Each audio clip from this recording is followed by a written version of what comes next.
Ey, ¿y si hacemos un podcast? Uf, qué quilombo, ¿no? Yo soy Irache. Y yo soy Eugeni. Y esto es ¿Qué quilombo? Tú me dices que no, yo te digo que sí. Un podcast sobre teatro Artes escénicas. y educación. Donde hablaremos de cómo la cultura es un arma poderosa para cambiar las cosas. Hola a todos y bienvenidos una temporada más a Qué Quilombo. Estamos ya en la tercera temporada y estoy muy feliz de saludar a Irache. ¿Qué tal? ¿Cómo estás? Pues muy bien, Eugenia, aquí estamos. Por la tercera ya, esta vez en Madrid, aunque con el Cora un poco en Buenos Aires, sobre todo con los aprendizajes y con todo lo que nos trajimos de allí, ¿no? A nivel de profesión, pero también a nivel personal.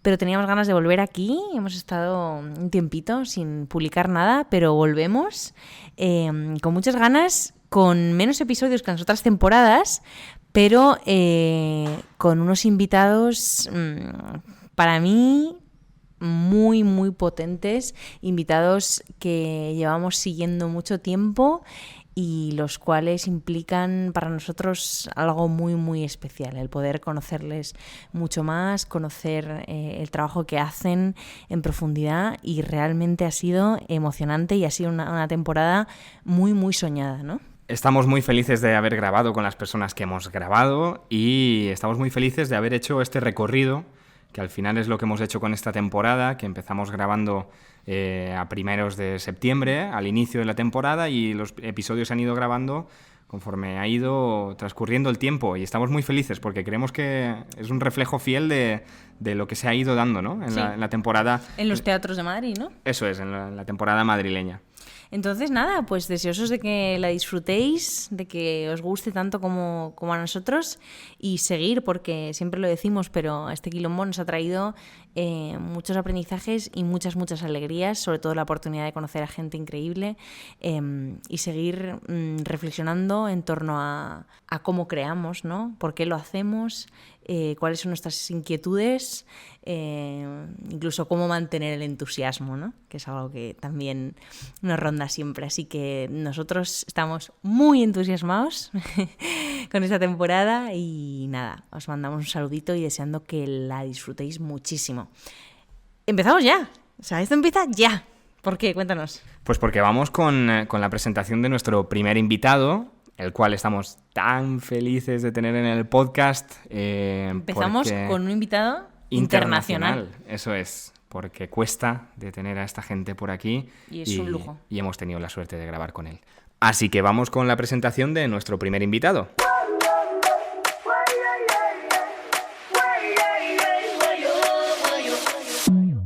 Stefan Kaegi es un artista suizo afincado en Berlín.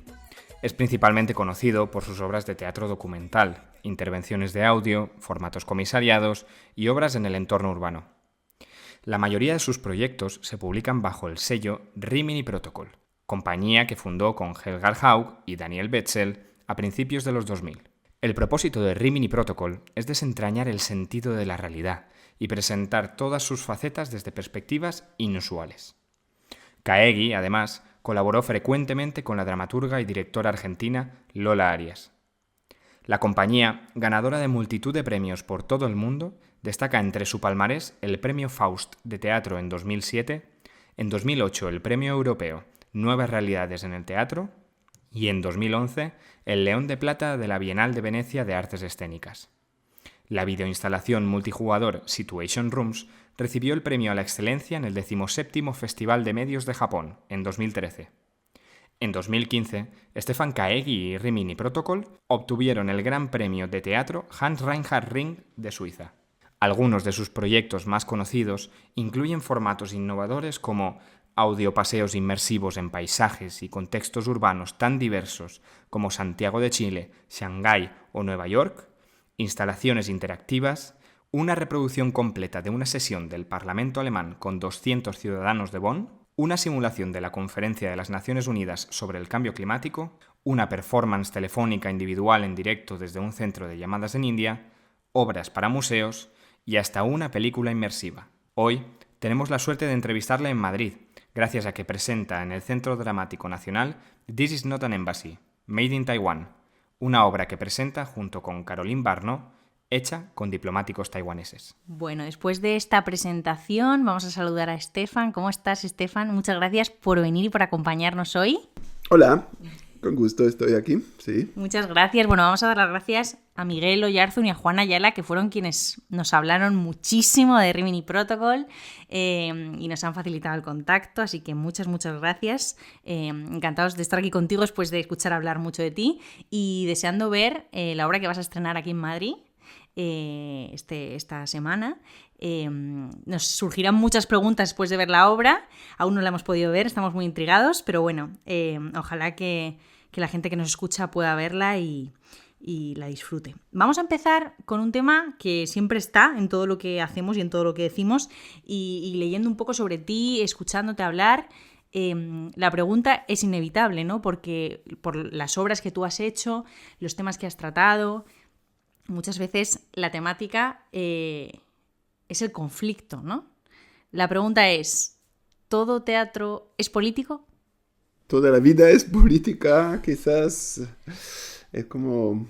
A mí sí me interesa la vida más allá del sujeto, digamos. Eso quizás me interesa cómo podemos convivir en este planeta y esto al final... Claro, obras siempre son varias personas y muchas veces mucha gente, centenas de personas a veces, incluso los espectadores, espectatrices, forman a veces cultura social, ¿no? Hay proyectos como cuando buscamos a 100 personas a representar una ciudad demográficamente, entonces vamos a buscar una forma de parlamento alternativo mismo que sin poder ejecutivo. Y ahí entonces se encuentran gente de todas las edades, gente de todos los barrios, de todas las proveniencias. Y esto es quizás un gesto político en un tiempo en que estamos más y más separados de gente que incluso viven muy cerca de nosotros, en cuanto estamos muy conectados a gente que están del otro lado del mundo, pero están de nuestra misma orientación, no sé, sexual o de ideológica me parece muy importante políticamente hoy día compartir espacios con gente que no concordamos. No sé si te han hecho muchas veces esta pregunta, pero ¿por qué se llama Rimini Protocol? Antes hablabas de que en los protocolos en general hay mucha representación, ¿no? Hay acting. ¿Por qué os llamáis así la compañía? Protocolo es un término que tiene como dos fachadas de nuestro trabajo. Tiene, sí, lo que dices tú, la representación de poder que está puesta en escena por una oficina que se llama muchas veces en el Ministerio del Exterior la oficina del protocolo, que define cuando uno entra por la puerta, dónde se sienta en una mesa, en qué dirección mira, en encuentros entre gente con poder. Y es una forma de puesta en escena, entonces el teatro, que también es el lugar de representación, lo reproduce, pero también en la vida real hay una forma de puesta en escena. La otra cámara de la palabra es el documental, ¿no? El protocolo también es, al menos en alemán, la denominación de algo que uno transcribe lo que sucede en una reunión, por ejemplo, y muchas veces nosotros protocolamos procesos que transcurran en la vida para después llevarlos de una forma lo más inmediato posible al palco o a un público de teatro. También sabemos que el método o uno de los métodos, ¿no?, es el teatro documental. ¿Tú cómo defines este tipo de teatro y por qué eliges hacer este teatro y no otro?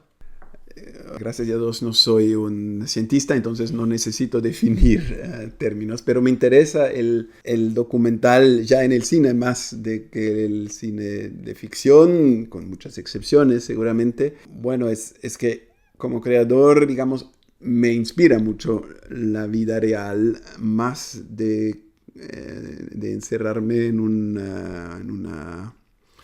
escritorio todo blanco como Peter Hunt, que dijo en un momento que escribe en un momento donde necesita la máxima concentración, excluyendo el mundo.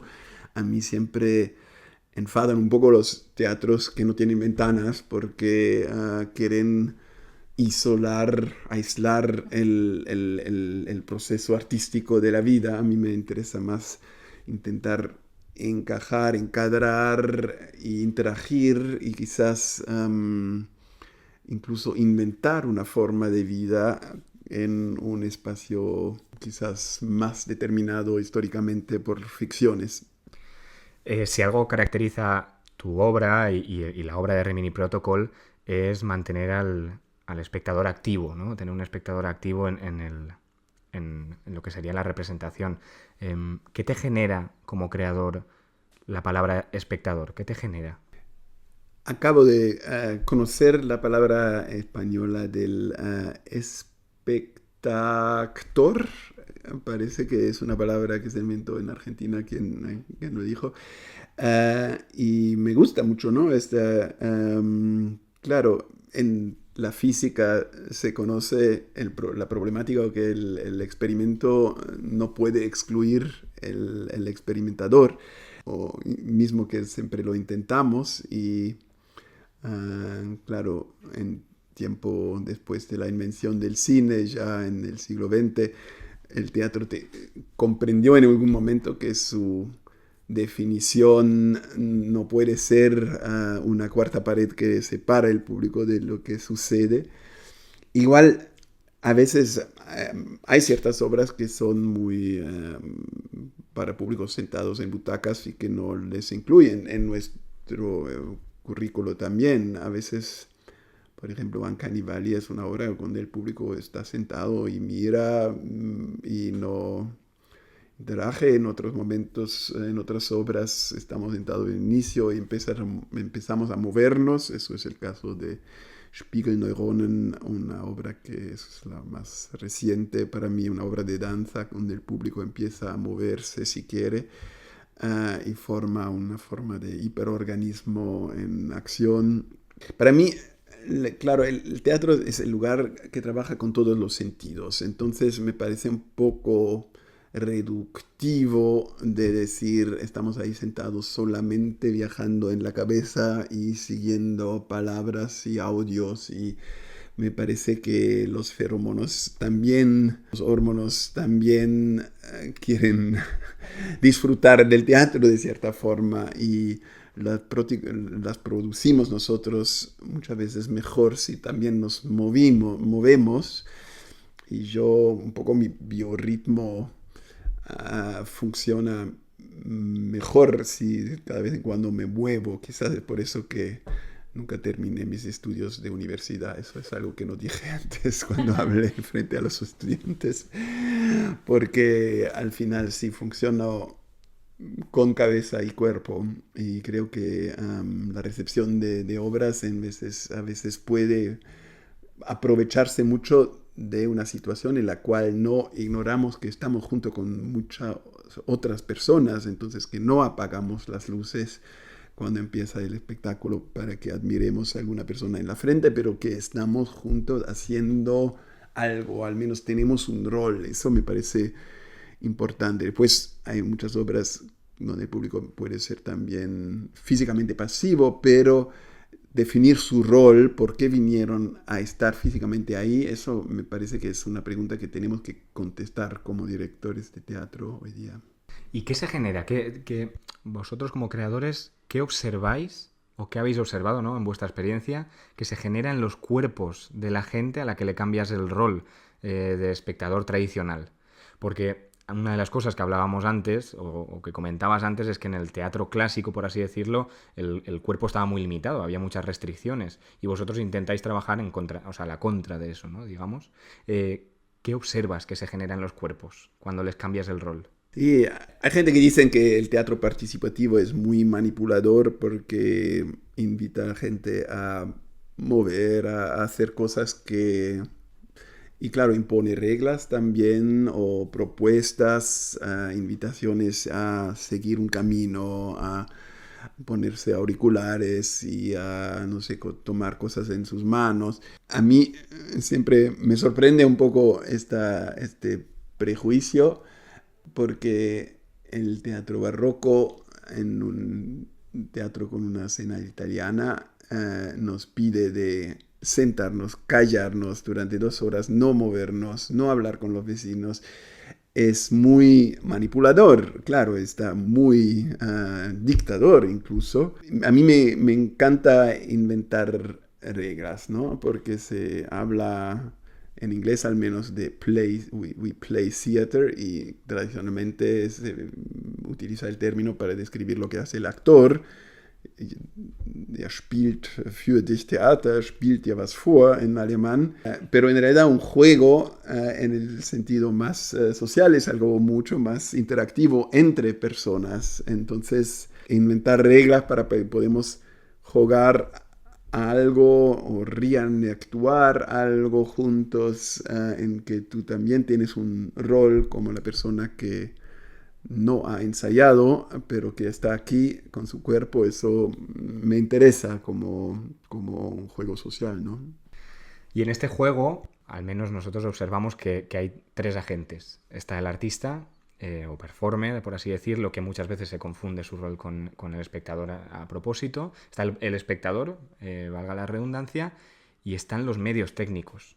Algo que, por lo que nosotros observamos, os gusta mucho explorar. La técnica y la innovación técnica en cuanto a las formas del teatro. Hay gente que dice que exploráis un poco los límites de la... Esto siendo muy técnicos, los límites de la representación, ¿no? de lo que es el teatro o las artes escénicas. ¿Cómo vivís vosotros explorar esos límites y cómo te curiosea? O sea, ¿cuál es tu curiosidad con la innovación técnica, con el usar nuevas técnicas, materiales, tecnologías? Hubo tiempos en que las artes visuales, antes de las escénicas, definieron formas de arte basado en ciertas tecnologías, ¿no? Hubo el videoarte de repente, y Nam June Paik puso la cámara frente a una pantalla que filme y pone un círculo. Y esas artes entonces eran puramente orientadas en desarrollar las opciones de nuevas tecnologías. Eso bastante rápido me cansa, y cuando Marshall McLuhan dice medium is the message, me parece un poco limitado la función de artes dentro de estas márgenes. Pero claro, tecnología hace parte de nuestros cuerpos, de nuestra sociedad en todos los lados, ¿no? Somos cyborgs en el sentido que mi celular hace parte de mi cuerpo, que siento cuando lo pierdo un dolor de fántomo de no tenerlo, y ya terciaricé una parte de mi cerebro dentro de mi computador, que entonces no me acuerdo de ningún número telefónico, y en ese sentido no puedo separarme como humano hoy día somos seres tecnológicos. Y ciertas tecnologías nuevas también son interesantes porque pueden ofrecer interfaces entre humanos. Entonces, si queremos descentralizar un poco la mirada de un palco clásico frontal, nos pueden servir apps, nos pueden servir auriculares para crear una cierta intimidad que es diferente del teatro callejero de los años 80, donde básicamente para poder trabajar en el espacio público tenías que gritar muy fuerte, y se generó toda una generación de payasos que entonces definieron lo que es arte callejero, que me parece un poco limitado en un tiempo en que tenemos otras posibilidades. Pero lo que no me interesa a mí es digamos, cuando se traslada el proceso artístico completamente en el virtual, ¿no? Vimos esto en un momento con Second Life, que hubo mucha gente diciendo, tenemos que hacer arte en el Second Life, y ahora está el metaverso, que seguramente en 2-3 años va a desaparecer de nuevo, porque ¿quién se interesa a completamente desaparecer en el virtual? Aparte de los comerciales que quieren vendernos cosas ahí, pero sí me parecen súper interesantes las posibilidades de programar y anticipar tiempo, por ejemplo, para las artes escénicas, ¿no? Porque y al final ya hoy día cuando vamos en un teatro supuestamente clásico, estamos mirando un escenario que tiene muchos programas para lanzar sonido, luz y todo. Ya es un lugar muy técnico y tecnologías portátiles nos pueden ser útiles para ciertas cosas, pero nunca para mí es el centro del proyecto. Al final lo que me interesa es el ser humano detrás. Siguiendo con lo que has dicho, ¿qué es eso? ¿Qué es el centro para ti, ¿no? ¿Qué es lo que, no sé si hay algo común en todo lo que haces? ¿Qué sería lo que buscas? Por llamarlo, no sé si está bien llamado, pero el objetivo con tus obras. Algo que digas, espero generar esto, hago arte para intentar esto. ¿Qué sería? Difícil porque en realidad es muy distinto de proyecto a proyecto. Y a mí me encanta inventar formatos de coestar con públicos y pensarlos en función de ciertos contenidos. No sé, cuando hicimos Situation Rooms aquí en Madrid, por ejemplo, o en otros lados, son proyectos sobre tráfico de armas, viene con toda una parte de contenido, pero también viene con una forma de inmersión muy específica, porque inventamos un sistema de video walks en simultáneo, donde interages con una totalidad de creo que 4.500 utilerías, objetos y en 15 espacios que reconstruyen ciertas realidades en distintos lugares en el mundo donde el tráfico de armas ha ciertos impactos. Entonces es un cierto formato, o cuando inventamos la conferencia de los ausentes que estuvo aquí en Madrid hace unos años, intentamos inventar un formato de, Hampton diría, autoteatro, o sea, un teatro que invita el público a tomar un rol principal siguiendo ciertas instrucciones, audios y en papeles, en este caso frente a un público. Entonces es una invención de una forma utópica de conferencias en que nos vamos los expertos para allá, pero permitimos a los visitantes de la conferencia incorporarnos. Entonces, sí, hay algo que me interesa en inventar formas de gente que entonces piensan con sus cuerpos juntos. Eso es muy general, después tendría que hablar sobre cada proyecto porque me interesó. Eso en cuanto a formas, pero también en cuanto a espacios, ¿no? ¿En qué momento decides que el teatro puede salir de la sala que conocemos y llevarlo a espacios no convencionales, como hemos visto que haces por las ciudades, incluso montarse una obra dentro de un camión, y ahora, por ejemplo, vas a Girona a hacer una obra que es en plena naturaleza, ¿no? ¿Por qué? ¿En qué momento cambias y decides sacarlo fuera del teatro? En este caso, Shared Landscapes es un proyecto que estábamos muchos discutiendo con Caroline Barneau, co-curadora del proyecto, cómo podríamos tratar de todas esas preguntas muy urgentes sobre el cambio climático, sobre nuestra relación con lo que llamamos naturaleza, con los no humanos, pero eso se hace muchas veces dentro de white cubes donde hay, no sé, aire acondicionado y todo, y miramos videoproyecciones y quizás se llevan algunas plantitas y decimos, no, más interesante poner realmente el cuerpo todo en relación a ciertas propuestas artísticas. En el caso son 7 artistas que hemos invitado a inventar ellos otra vez formatos o pequeñas obras de 30-40 minutos que entonces forman un día entero de excursión a una naturaleza no totalmente salvaje, ¿no? No vamos a Amazonia, vamos a a los alrededores de ciudades donde conviven intereses económicos, de agricultura, de ecológicos, pero ¿cómo se dice? De relajamientos para los públicos urbanos o usuarios, que son Boy Scouts, que son foresteros, que son cazadores, toda la gente que entonces utiliza esos espacios. Nos interesó cómo funciona el espacio público, en este caso shared landscape, en ese sentido también que compartimos esos lugares en diferenciación a los que compran estos terrenos para construir sus casas con piletas, etcétera.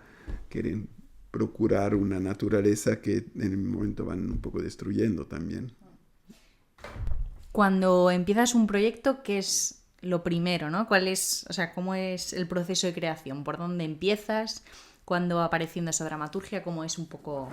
No hay una regla, no tenemos realmente un manifiesto, una ideología o una método totalmente cerrado, pero lo que sí hay una cierta temporalidad de nuestros, al menos de los más así, proyectos que después también tienen una vida más larga, que se desarrollan durante varios años. Entonces, normalmente desde la idea inicial a escribir el proyecto o hacer primeros experimentos, después duran normalmente 3 años, quizás 2-3 años, porque hay toda una fase en que primero tenemos que encontrar dinero, porque no tenemos, la compañía Protocol no tiene su propio teatro.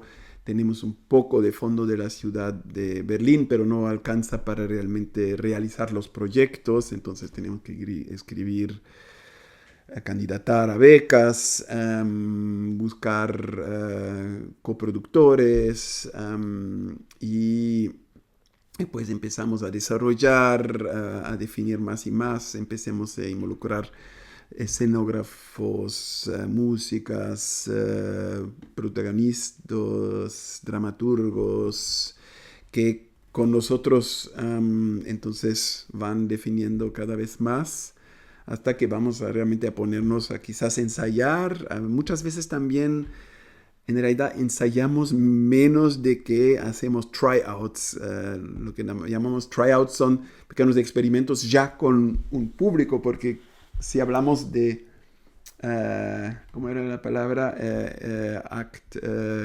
Espectadores, entonces ellos forman parte del proyecto. Entonces ya necesitamos a veces de ellos un año antes del estreno para ver cómo podría este formato funcionar y aprender, eso no, eso sí, y así avanzamos desarrollando esos formatos. Una de las cosas que más me ha gustado cuando he buscado información sobre ti y he visto algunas entrevistas e incluso en la charla en la que hemos asistido antes, es que te gusta pensar la forma de transferir la realidad al teatro.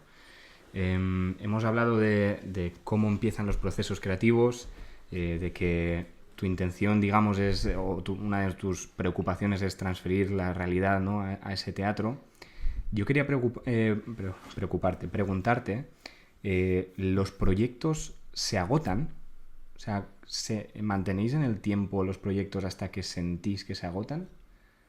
Cuando esa transferencia de la realidad quizás se queda descontextualizada, pasáis a otra cosa, o muchas veces por tratar temas documentales, quizás algunos de los temas que tratéis con el tiempo también se agotan o ya no están en la opinión pública.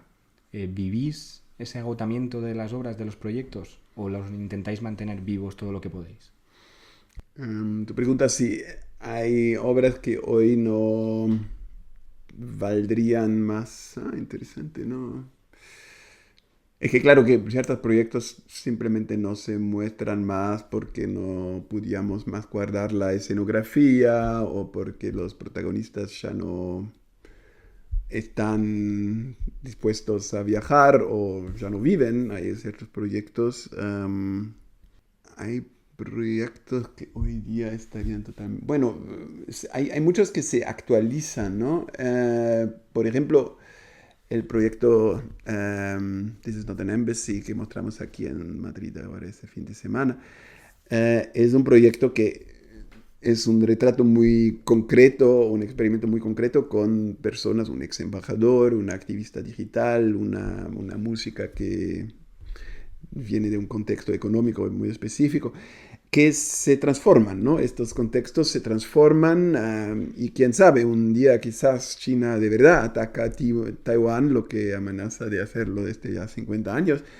Y entonces los proyectos se van transformando.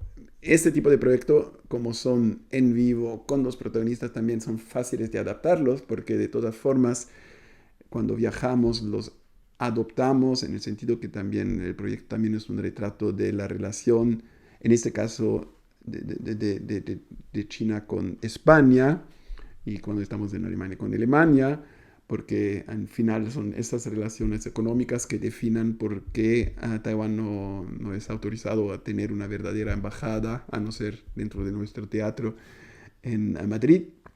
Entonces adaptamos y vamos creciendo, el proyecto crece junto con la realidad y es una forma de proyecto de investigación en continuo. Por ejemplo, realizamos un proyecto bueno, lo enseñamos y ensayamos en Cairo con muezines, que los que llaman a la oración musulmana en Cairo, y viajamos con esta obra durante 6-7 años, y durante este tiempo transcurrió lo que se llama la primavera árabe.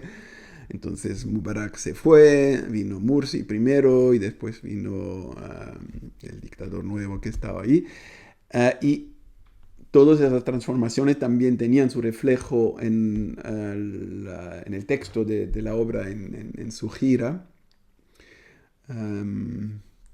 Pero debe haber, no sé, debe haber alguna obra pero que pierden totalmente el... Ahora no me viene ninguna que digo, pero la temática se resolvió y ya no está. Eso no, en el momento no tengo una idea, pero debe haber. Mira, qué curioso que estamos precisamente en un despacho que nos han prestado, ¿no? Un profe, Arno Gimberg, que es profe del Departamento de Filología Alemana y de Teatro Alemán. Y esto me lleva un poco a Brecht, que él decía que ojalá sus obras se dejaran de representar, porque entonces el tema del que tratan, que era la explotación del ser humano por el ser humano, habría desaparecido, ¿no? Y sin embargo, son vigentes y siguen siendo un tema de nuestro teatro y de nuestra vida hoy. Ahora sí me viene una obra que quizás un poco... que hicimos una obra entre India y Europa y después otros países también, que se llama Kolkata. Y después hubo una versión que se llamaba Kolkata in a Box, que era una charla en vivo, o bueno, una interacción en vivo por teléfono desde un call center en India y gente en camino. Y eso, ¿verdad? Los call centers un poco desaparecieron, no totalmente, pero se redujeron enormemente con la inteligencia artificial, ¿no? Que cada vez más tenemos no seres humanos del otro lado en un otro continente que imitan el acento del lugar donde estamos para disimular que no sean en India, sino tenemos directamente voces de computador que a veces ni nos damos cuenta que hablamos con un computador. Entonces, quizás esta obra en algún momento va a dejar de ser relevante hoy día. Pero no sé si es para un mejor en el sentido de Brecht, porque, bueno, me interesaba siempre esas conversaciones con la gente en India. Hay una frase tuya que yo creo que define mucho vuestra visión del teatro, o tu visión del teatro, que es, y esta te la he escuchado hace nada, que una puesta en escena es como un algoritmo. ¿Cómo sientes ese algoritmo? ¿Cómo está en tu cabeza hacer una puesta en escena? Digamos, una puesta en escena totalmente hermética no sería un algoritmo, porque, claro, si yo pongo en escena, no sé, un Ibsen disimulando una cuarta pared, y va a transcurrir tal cual, como si es como cine, entonces no es un algoritmo. Pero ¿qué es un algoritmo? Es una serie de codes, entonces un protocolo de comportamiento de if this, then this, y buscando informaciones además a veces en toda la red y en la realidad que entorna, y en función define anteriormente cómo se va a portar el programa, ¿no?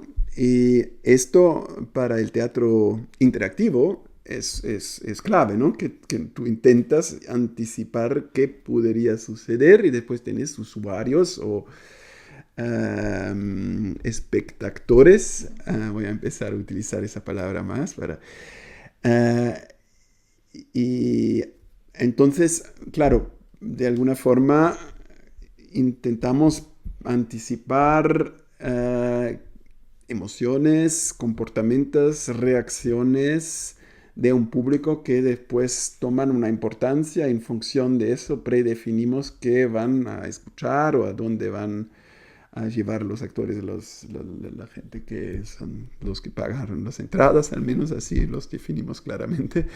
Sí, en ese sentido, antes de todo esas obras también en el espacio público, que pueden haber pueden estar expuestos a muchas imprevisibilidades, como el tiempo, como, no sé, engarrafamientos, en el caso de camiones, cambios de luces, faroles, ¿cómo se dice? Luces de tráfico. No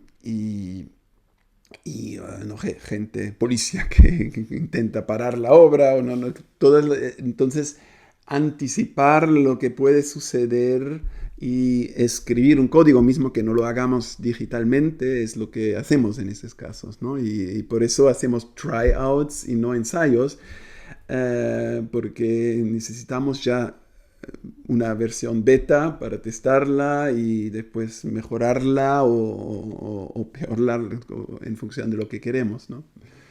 Vamos a ir cerrando. Dos preguntas juntas. ¿Qué ámbitos fuera de lo artístico te interesan, te vinculas? Por ejemplo, antes hablabas de que para alguna obra habías estado en contacto con sociólogos, con neurólogos, ¿no? ¿Qué ámbitos que no sean el artístico te interesan y qué temas te preocupan, te ocupan hoy? Hoy, muy concretamente, en un momento, en esas semanas, estaba interesado en esclavos, porque acabo de mudarme a Roma para un año, pasar una residencia artística allá, y estamos rodeados por piedras enormes, y en mi libro y templos, y no sé, Forum Romanum, mármol, y en mi libro de latín a la época estaba escrito siempre bajo eso, lo construyó Trajan y eso, y como Brecht ya dijo, para citarlo otra vez, claro, no fue César que conquistó a Galliani que construyó, o Augustus que construyó el Círculo Máximo, sino eran trabajadores y sabemos en realidad muy poco. Estuve hablando semana pasada con arqueólogos, sabemos muy poco sobre esos esclavos, que eran un tercio del Imperio Romano, de la población, ¿no? Y que eran gente que eso aprendí que se prendieron en esas guerras todos. Entonces muchos de los esclavos eran franceses, o del territorio que hoy es Francia, o de Inglaterra. Entonces no eran necesariamente esclavos que lo conocemos más de Estados Unidos, afroamericanos, sino eran gente como yo, no sé, quizás hubo esclavos suizos en Roma construyendo esos templos, y no sé, me empecé a interesar también, claro, la continuación de esclavitud después en el trabajo clandestino que hoy observamos en plantaciones en el sur de España, por ejemplo, donde gente no vienen porque son conquistados en una guerra, sino voluntariamente vienen si el país los deja entrar, o a pesar que no le dejan entrar, y se autoexplotan en condiciones que muchas veces son muy cerca de esclavitud. No sé, es una cosa que pero no tengo aún ninguna visión y si lo puedo transformar en un formato de teatro, porque temas en sí no hacen una obra. Y ámbitos, por ejemplo, eso, hablas de historia, de arqueología, incluso de cosas, ¿no?, científicas, un poco antes hablabas de las hormonas, de la neurociencia. ¿Sobre qué otras cosas, por ejemplo, lees o te curiosean que no sean teatro o arte puramente? Una temática que tanto es neurocientífico como filosófico, la conciencia, dónde somos nosotros, dónde terminamos nosotros, cómo llegamos a decisiones, cuántos son nosotros los que tomamos decisiones. Eso me parece que es súper interesante cuando vamos observando un poco toda la histeria en torno de la inteligencia artificial, ¿no? Porque nos parece algo como ajeno a nos, inteligencia artificial, lo que es absurdo porque, claro, es al final un producto de humanos. Si gana en ajedrez un computador contra el campeón mundial de ajedrez, no es un algoritmo que gana, primero es un equipo, no sé, de miles de programadores que programaron que ganaron entonces entonces un poco dónde está la separación entre algo que podemos completamente sustituir tecnológicamente y nuestra idea de que estamos nosotros tomando decisiones, lo que muchas veces también lo superestimamos, porque al final somos en perpetua interacción con otras personas que informan las palabras que yo estoy diciendo en este momento. No los he inventado yo y los he... Entonces estoy nadando como un pequeño pescado dentro de una bandada de pescados que voy un poco manipulando yo y mucho me van manipulando ellos en lo que es mi sujeto. Eso es una cosa también que no me termina totalmente no puedo terminar de leer sobre estas temáticas. ¿Quiénes son tus referentes? ¿Qué creadores te han inspirado en el pasado y tomas cosas de ellos para tu manera de hacer?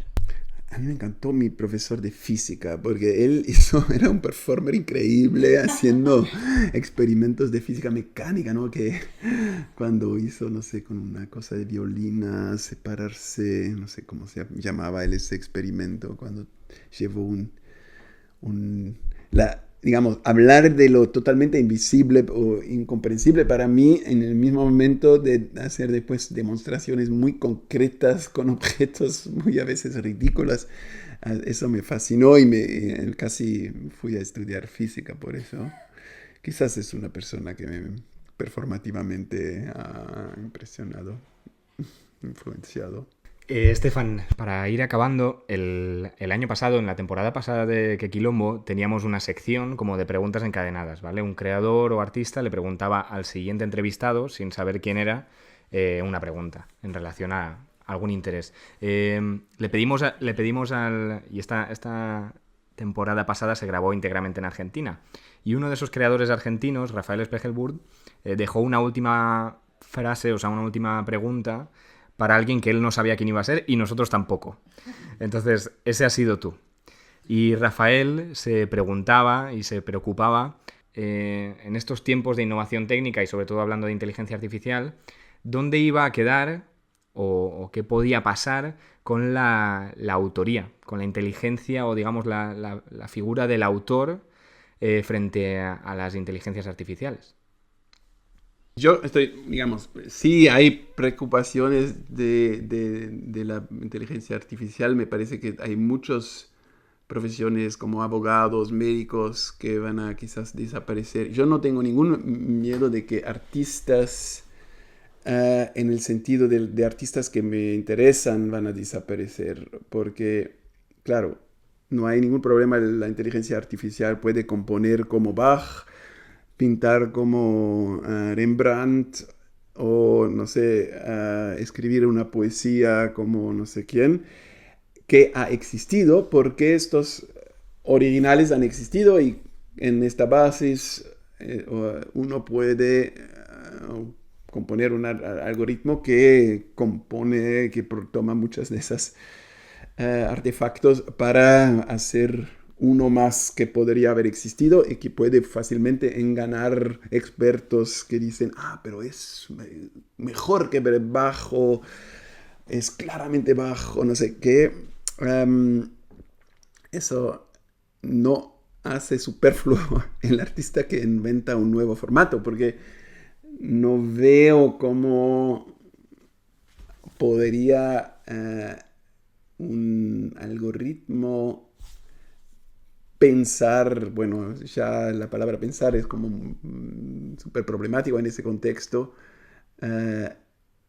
la copresencia de seres humanos de tal forma, porque claro, no tienen cuerpo las inteligencias artificiales, entonces no están viviendo emocionalmente o hormonalmente la vida como nosotros que tenemos biografía. Y hay mucho mercado para inteligencia artificial, para gente que rápidamente necesitan soluciones para, no sé, una pintura en su pared, para escribir un ensayo. Son súper útiles yo los utilizo con placer para traducciones de idiomas que yo no hablo. Súper bien, buena utilización.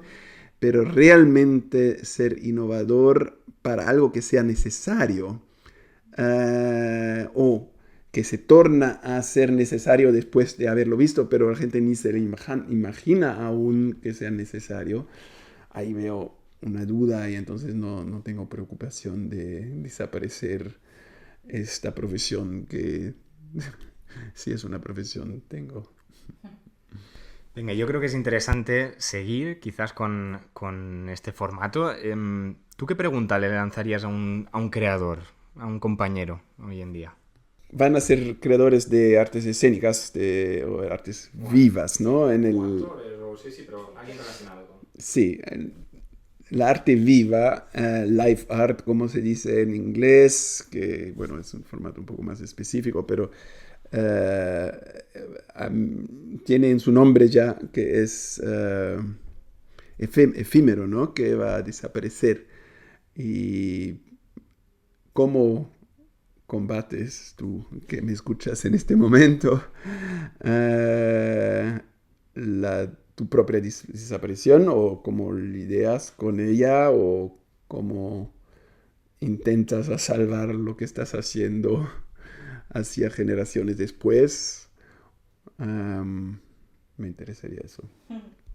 Perfecto, Estefan. Pues te dejamos, que tienes que irte al teatro. Muchísimas gracias por tu tiempo y por esta conversación que nos sirve y nos inspira mucho. De ahora en adelante seguiremos a Rimini Protocol allá donde vaya, si eso significa que podremos viajar por el mundo. Así que muchas gracias por todo, mucha suerte, mucha mierda estos días en el CDN y gracias por este tiempo compartido. Gracias a ustedes y buena edición entonces. Nos vemos en el próximo episodio de ¡Qué Quilombo! ¡Qué Quilombo! Un podcast de Iratxarri Zabalo y Eugeni Matai.